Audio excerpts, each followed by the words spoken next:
इस वक्त की बड़ी खबर बिहार में सियासी हलचल काफी तेज होती नजर आ रही है। आपको बता दें कि जेडीयू की महाराणा प्रताप रैली रद्द कर दी गई है। 28 जनवरी को यह रैली होनी थी महाराणा प्रताप की और यह रैली रद्द कर दी गई है।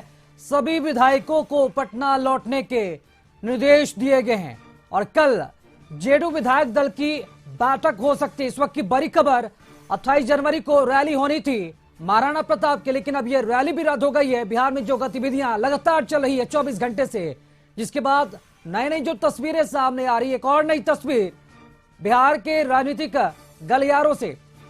बिहार में सियासी हलचल एक बार फिर से तेज होती नजर आ रही है। कल जेडीयू के विधायक दल की बैठक बुलाई जा सकती है, संभावना काफी तेज हो गई है। जिस तरीके से बिहार की राजनीति हर घंटे बदलती हुई नजर आ रही है, तस्वीरें जिस तरह से बदल रही है, उस हिसाब से यह कहना मुश्किल नहीं है कि बिहार में बड़ा उलटफेर हो सकता है। इसकी संभावनाओं से भी इनकार नहीं किया जा सकता।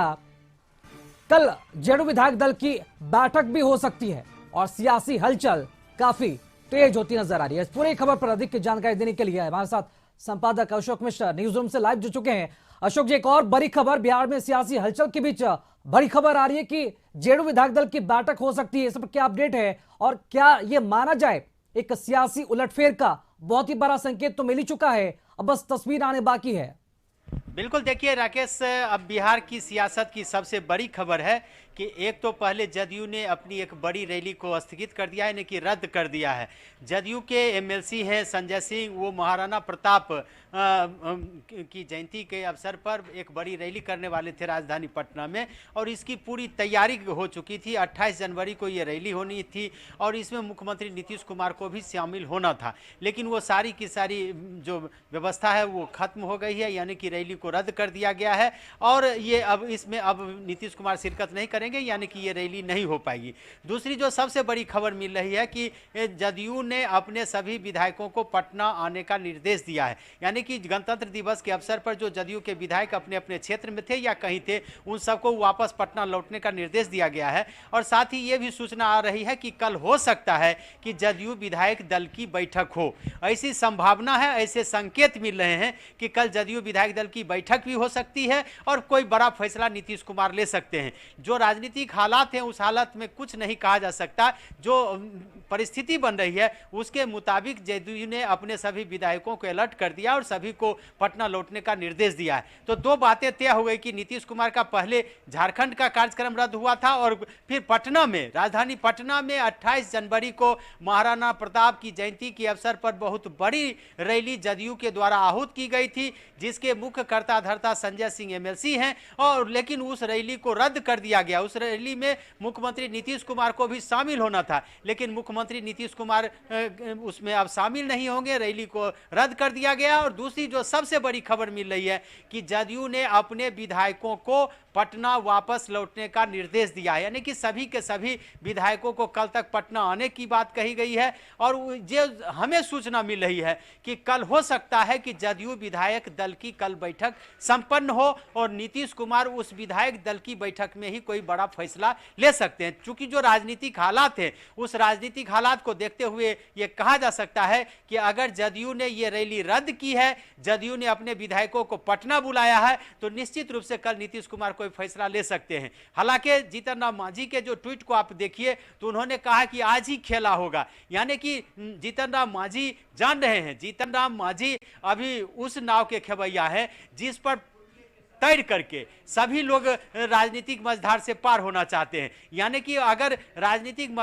मझधार से उतारने की बात अगर हो तो वो जीतन राम मांझी समझ रहे हैं कि उनके पास अभी ताकत है। भले ही उनके पास 4 विधायक हैं, लेकिन दोनों खेमा, एनडीए खेमा और आरजेडी खेमा, दोनों उनसे लगातार संपर्क बनाए हुए हैं। हमने सुबह भी कहा था कि उन्हें ये ऑफर मिला है जीतन राम मांझी को, जो हमें सूचना मिली है, जो हमें संकेत मिले हैं, उसके मुताबिक जीतन राम मांझी को आरजेडी की तरफ से उप मुख्यमंत्री बनाने का ऑफर मिला है, यानी कि जीतन राम मांझी चाहते हैं कि उनके बेटे संतोष सुमन जो पार्टी के राष्ट्रीय अध्यक्ष हैं वो उप मुख्यमंत्री बने, चूंकि वो विधायक भी हैं। तो लेकिन और आरजेडी ने इसे स्वीकार भी किया है। आंकड़े के खेल में भी आरजेडी लगी हुई है, लेकिन इसमें सबसे बड़ी खबर यह है कि एनडीए भी जीतन राम मांझी को नहीं छोड़ना चाहता है और यही वजह है कि 11:30 बजे रात में नित्यानंद राय जीतन राम मांझी के आवास पर पहुंचते हैं। तो कहीं न कहीं सियासत जो है वो गरमाई हुई है और अभी की सियासत की सबसे बड़ी खबर कह सकते हैं कि जदयू ने अपनी रैली को रद्द कर दिया है और जदयू ने अपने विधायकों को पटना बुलाया है और विधायक दल की कल बैठक हो सकती है मुख्यमंत्री नीतीश कुमार की अध्यक्षता में। राकेश जी अशोक मिश्र जी, आप हमारे साथ बने रहे। फिलहाल इस वक्त की बड़ी खबर, एक और नया पोस्ट पूर्व सीएम जीतन राम मांझी का अपने दर्शकों को दिखाना चाहेंगे। जीतन राम मांझी ने पोस्ट किया है और लिखा है आज ही हो जाएगा क्या जी। और खेला को लेकर उन्होंने एक और बड़ी, एक तो से कहा जाए तो अपनी संभावना जताई है। खेला और का पूर्व सीएम जीतन राम मांझी का एक और पोस्ट आया है, आज ही हो जाएगा क्या जी, खेला और का। तो पूर्व सीएम जीतन राम मांझी के लगातार जो ट्वीट हैं वो किए जा रहे सोशल मीडिया एक्स पर, और उन्होंने 2 दिन पहले भी कुछ ऐसा ही पोस्ट किया था। भोजपुरी, मगही और मैथिली भाषा में उन्होंने कहा था कि खेला हो जाएगा। खेला होने को लेकर लगातार जीतन राम मांझी भी लगातार इस पर जो अपनी प्रतिक्रिया है वो लगातार देते हुए नजर आ रहे हैं। चलिए, लगातार बिहार की राजनीतिक तमाम खबरों पर अपडेट जानकारी देने के लिए हमारे साथ संपादक अशोक मिश्र जी न्यूज रूम से लगातार लाइव जुड़े हुए हैं। अशोक मिश्र जी, कल से 24 घंटे से लगातार जो सियासी उठापटक है बिहार में चल रही है, राजधानी पटना से लेकर दिल्ली तक जो लगातार जो गतिविधियां हैं वो तेज होती हुई नजर आ रही है। सवाल यहां पर यह उठ रहा है कि कोई कुछ बड़ा होने वाला है, लेकिन सवाल यह भी उठ रहा है कि नीतीश कुमार के मन में क्या चला है, नीतीश कुमार आखिर चाहते क्या है। क्या बार्गेनिंग बहुत ही ज्यादा बड़ा है, क्या नीतीश को मन मुताबिक वो चीजें नहीं मिल रही है जिसके बाद कहीं ना कहीं फैसले लेने में देर हो रही है, क्या नीतीश कुमार चाहते क्या हैं? देखिए राकेश, नीतीश कुमार विपक्षी एकता की धुरी थे और समूचे देश में बीजेपी के खिलाफ उन्होंने विपक्षी एकता को मजबूत करने के लिए एक पटना में बैठक बुलाई थी जिसमें सभी विपक्षी दल के नेता पहुंचे थे। ऐसे कयास लगाए जा रहे थे कि नीतीश विपक्षी एकता के सूत्रधार हैं तो उन्हें कन्वेनर बनाया जाएगा। पटना की बैठक में इस पर कोई फैसला नहीं हो पाया। फिर कांग्रेस के नेतृत्व में कर्नाटका में बैठक हुई, उसमें कोई फैसला नहीं हो पाया।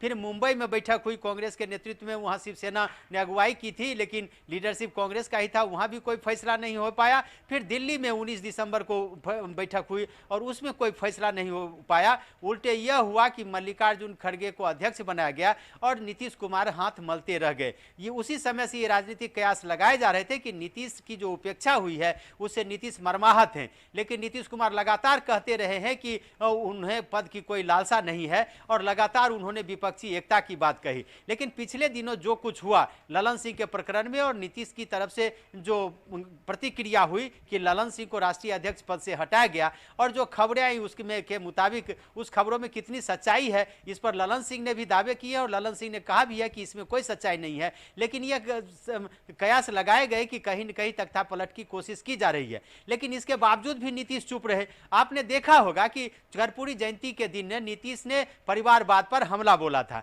और उसके तुरंत बाद यानी कि दूसरे ही दिन लालू प्रसाद यादव की बेटी ने एक ट्वीट किया और रोहिणी आचार्य ने, और जो ट्वीट किया उसमें साफ तौर पर सांकेतिक रूप पर नीतीश पर सीधा हमला था।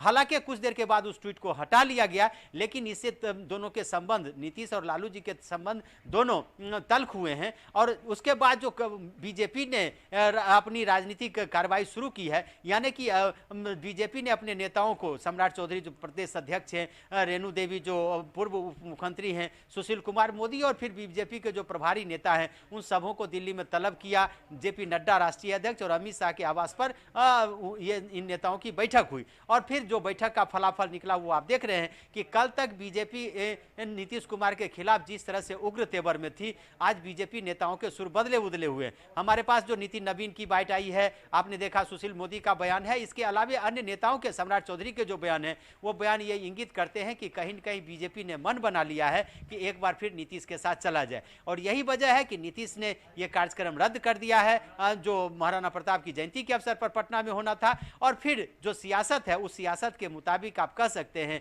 कि नीतीश कुमार ने कल जदयू विधायक दल की बैठक बुला सकते हैं नीतीश कुमार, और उसमें कोई बड़ा फैसला ले सकते हैं। रैली का रद्द होना और फिर जदयू विधायकों को पटना वापस लौटने का निर्देश देना, यह साफ तौर पर इंगित करता है कि कहीं न कहीं कुछ न कुछ राजनीति में हो रहा है और दोनों लालू प्रसाद और नीतीश के बीच संबंध बेहतर नहीं है। और रोहिणी आचार्य की ट्वीट के बाद कहीं न कहीं इसमें और दरार पैदा हुआ है। जी बिल्कुल अशोक मिश्र जी, जो संकेत है लगातार हर घंटे जो संकेत मिल रहे हैं, उससे वाकई में ये कहा जा सकता है कि बिहार की जो राजनीति की जो तस्वीर है कभी भी बदल सकती है और इसमें कोई संकोच भी नहीं है। बड़ा सवाल यहां पर यह भी उठ रहा है अशोक मिश्र जी, क्योंकि अगर नीतीश कुमार की अगर पार्टी की बात की जाए तो 45 उनके विधायक है, लेकिन 45 विधायकों में एक धारा ऐसा भी है जो कहीं ना कहीं एनडीए के साथ जाना चाहता, लेकिन एक धारा वैसा भी है जो आरजेडी के साथ अपने आप को बिल्कुल कंफर्टेबल समझता है। तो क्या ऐसे में तेजस्वी यादव के लिए भी कोई संभावनाएं है? क्या वैसे पार्टी में, क्या नीतीश कुमार की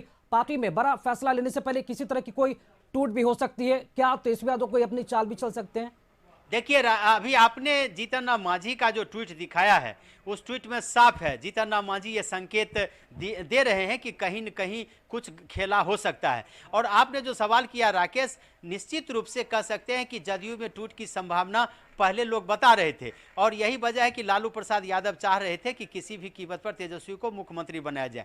अभी भी आरजेडी खेमे की ओर से ये तैयारी चल रही है। आरजेडी के पास जो आंकड़े हैं, वो आंकड़े विधायकों के जो आंकड़े हैं उसके मुताबिक कह सकते हैं कि आरजेडी उन आंकड़ों को छूने के प्रयास में है। इसमें अगर जीतन राम मांझी का सहयोग मिल जाता है और फिर जदयू के कुछ विधायकों का सहयोग मिल जाता है तो फिर आरजेडी को पूर्ण बहुमत मिल जाएगा, यानी कि उसके विधायकों की संख्या 123 हो जाएगी। लेकिन सबसे बड़ा सवाल यह है कि जब नीतीश कुमार नेता हैं तो क्या नीतीश के विधायक आरजेडी के साथ जा सकते हैं? इसके पीछे वजह यही है कि जो जदयू विधायक हैं वो नीतीश की बदौलत हैं, और अगर ये उन विधायकों को लग रहा है कि नीतीश फिर बीजेपी के साथ जा रहे हैं और बिहार में उनकी सरकार हो सकती है नीतीश के नेतृत्व में, तो फिर वो आरजेडी के साथ क्यों जाएंगे? अगर ये संभावना रहे कि नीतीश कुमार मुख्यमंत्री नहीं होंगे तो हो सकता है कि जदयू के कुछ विधायक साथ छोड़ भी सकते हैं। इसलिए इन संभावनाओं पर अभी कुछ कहना जल्दबाजी होगी, लेकिन इतना जरूर कह सकते हैं कि जो अभी नीतीश ने तैयारी की है, आंकड़ा यह बताता है राकेश कि अगर नीतीश और बीजेपी मिल जाते हैं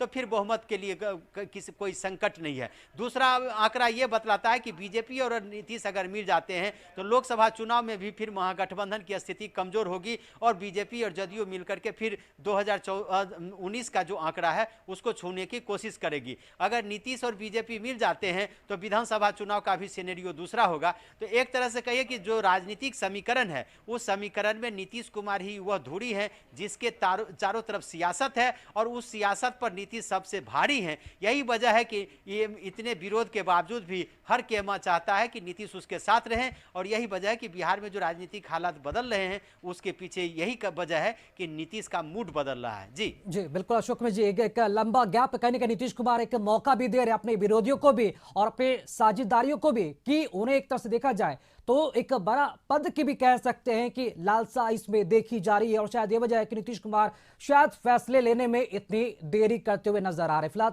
तमाम जानकारी देने के लिए अशोक मिश्र जी बहुत शुक्रिया आपका।